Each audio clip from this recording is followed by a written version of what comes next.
They're just the same as anyone else in sport, even though they have physical disabilities. They tell us their stories about how they looked adversity in the eye and won. In the documentary about disabled sports on Russia Today. IMHO, uncompromising, hard-hitting, controversial. A unique perspective on Russia from the inside. Peter Lavell's In My Humble Opinion, every Sunday on Russia Today. Some of them come to Sochi for a holiday. Others have been living in this area for over a century. This is a small, sleepy Estonian village hidden deep in the Caucasian mountains. Whether farming or practicing their crafts, these people keep their own traditions. Find out more about Estonians in the Caucasus in the Peoples of Russia documentary series on Russia Today.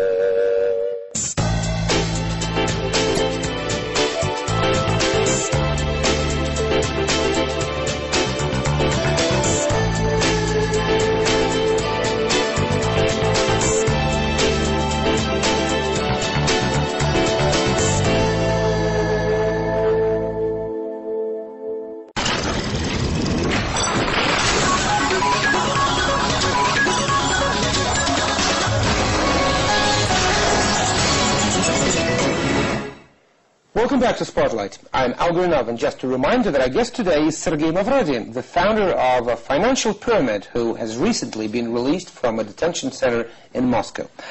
Mr. Mavrodi, you were a mathematician during the Soviet period and you had a hard time.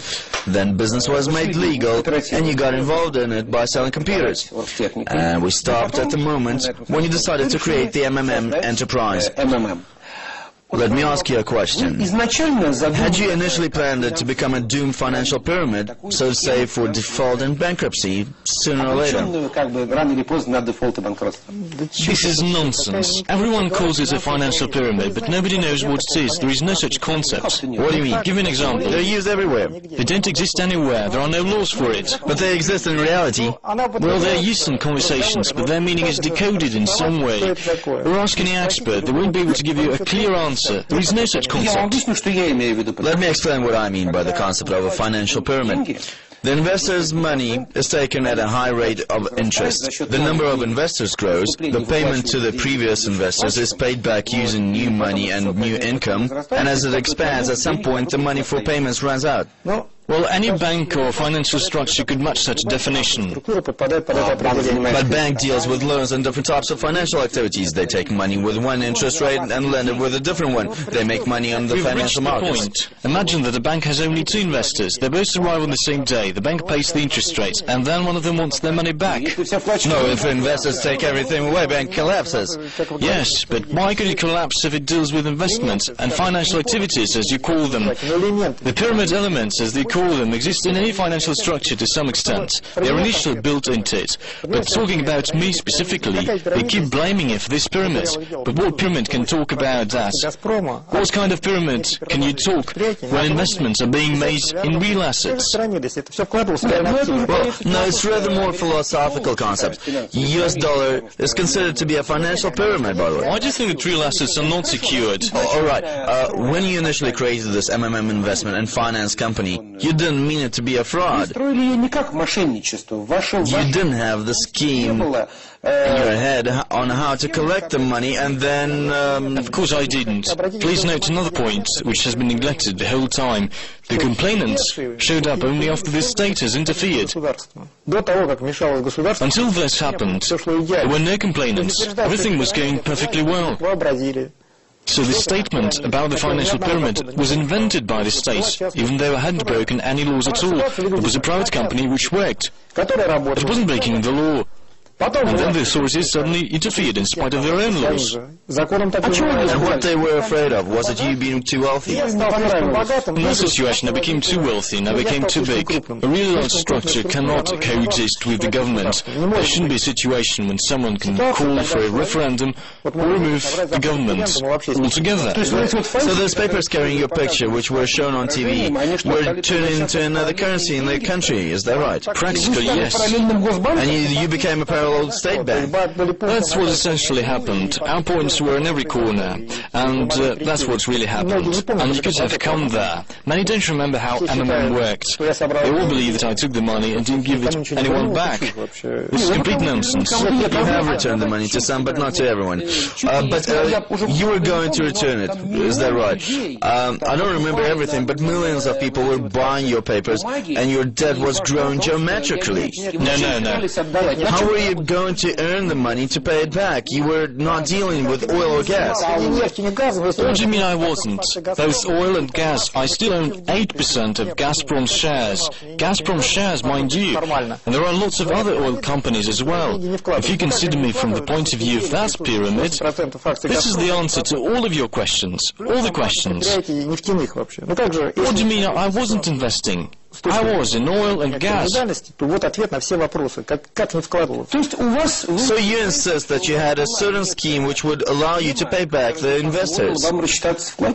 In essence, that's how things are now. It's all recorded in the details of the case, including 8% of Gazprom's shares and other facts.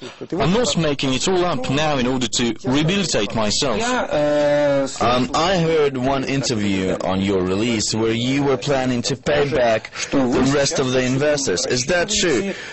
Is there still a real scheme in place for you to pay them back? I want to explain the situation. The court hearing took place. I've been in prison for my term. If the Constitutional Court doesn't overturn the decision of the Chertanovsky Court, then that's it. Then why in the world pay the money back? That's it.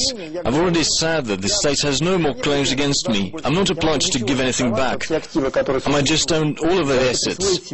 Nevertheless, I'm saying that I feel a moral obligation to the investors, and I will deal with the payments. I'm still condemned in relation to fraud and evil scheming. You see, the situation is just absurd. Okay,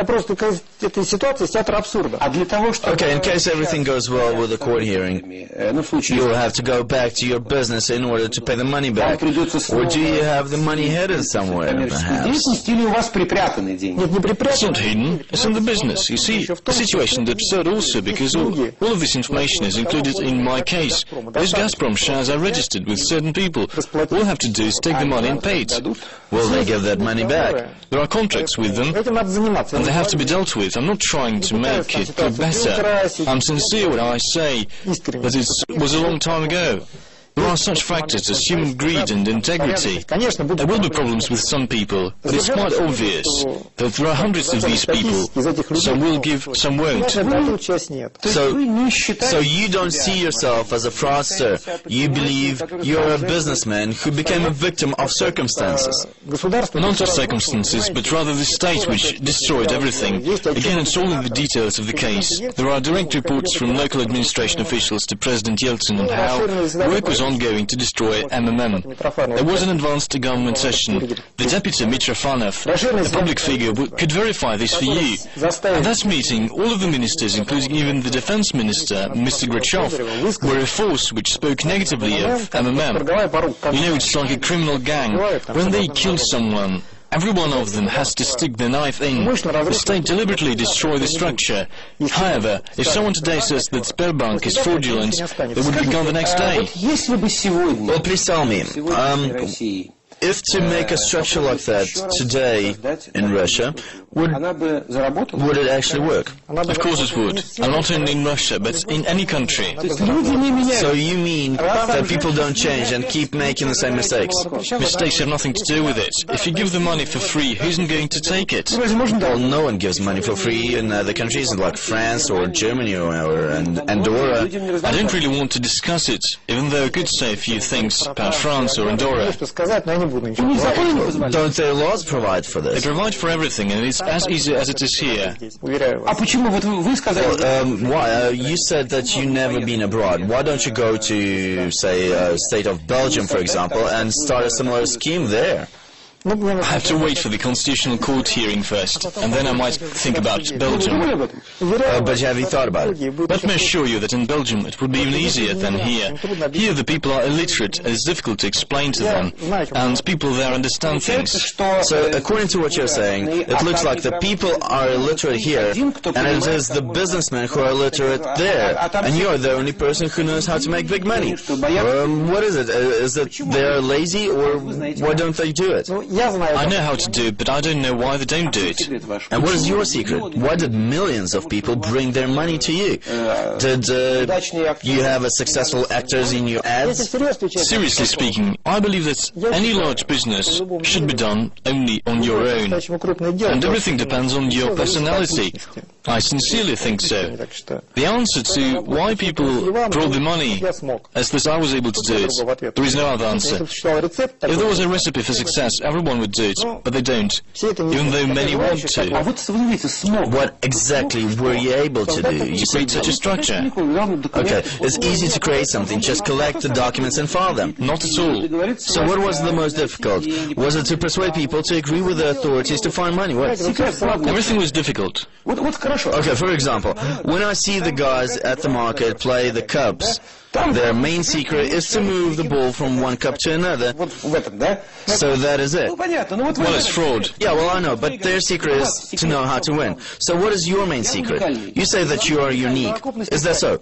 I think it's a combination of qualities, really. I'm trying to answer sincerely to you. That's why I just don't give a simple answer. I think about your questions, and then I give you an honest answer. It must be a combination of qualities. If you follow the development of any successful enterprise, you'll see there is one successful person in charge, as a rule. Does that really mean spending 5 years in prison? You see, there were other options. What's 5 years? It just happened that way. The authorities were really treading a fine line. In 1994, when I was already in prison, I knew that 100,000 people gathered outside the building on Petrovka Street, yelling my name so loud that the walls were shaking. I knew that when Lomers would come tomorrow, I could start a civil war, just order them to attack the Kremlin. You're saying you were able to start a civil war in the country? Of course. And how many people would follow you? Imagine that 10 million investors had family members. Do you remember what was going on in Moscow at the time? Do you think that about 30 million people would take to the streets for you? Of course not. But even a percentage of that number would be a large amount. Do you remember? Did you see the reports? So you could have brought hundreds of thousands of people onto the streets, and why didn't you do it then? You don't want to. Weren't you brave enough? You can't talk about being brave here. But you're a businessman, which means you're a player. It would mean blood being spilled. I don't want freedom at that price. It's true. I decided that it would be too high a price. There's a lot of people who would have done it in my place, even without thinking. When the authorities started the whole thing, they had no idea that they were playing with fire. But I decided not to do it. And do authorities today realize that you have saved them from a civil war? I don't think so. As you know, if I start paying back, there will be more problems. They say now that I'm a fraudster because I haven't paid the money back. And if I do pay out, I will become too powerful a political figure again. And the problems may start once again. Well, thank you very much. Thank you for being with us, and just a reminder that our guest today was Sergei Mavrodi, the founder of the MMM financial pyramid, who has recently been released from a detention center in Moscow after serving 4.5 years. And that's it for today from all of us here.